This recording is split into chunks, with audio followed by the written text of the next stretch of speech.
Another way to emulate traditional film is by adding grain to an image. Now, this grain is not the same as the digital noise that most of us want to remove from our image. Digital noise tends to be harsher and more structured, whereas the traditional grain that was created by more sensitive or higher ISO films in the past was softer and more organic.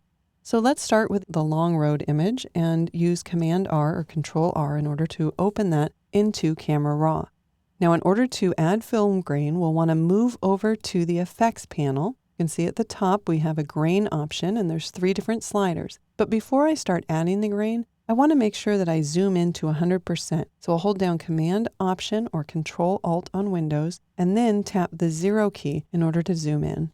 In order to see more of the bottom portion of my image, I'm going to hold down the space bar. That temporarily gives me the hand tool, and I can pan down to see the road. Now, the amount of grain is the amount of contrast that we're going to be adding to the image. You can see as I move it over to the right, we're adding just a lot of contrast. Let's go ahead and back off a little bit on that, and then let's use the size slider. You can see if I move it over to the left, we have very, very small grain, and if I move it over to the right, the grain gets much larger, and it also seems to get a lot softer.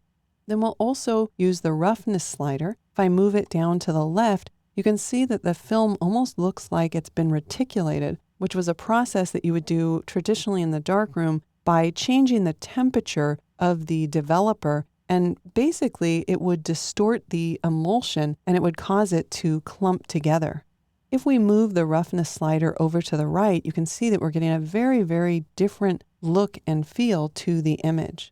So let's go ahead and just take the amount down a little bit. I'm going to redo the size and make it a little bit smaller. And I'm also going to take the roughness down a little bit. Of course, this is all an aesthetic choice. There's really no right or wrong amounts of grain that you can add. So depending on how you're going to display your images that you've added grain to, I would suggest that you try adding a little bit of a variation of either the amount or the size of the roughness, because sometimes the look and feel of an image can change based on the size that it's displayed.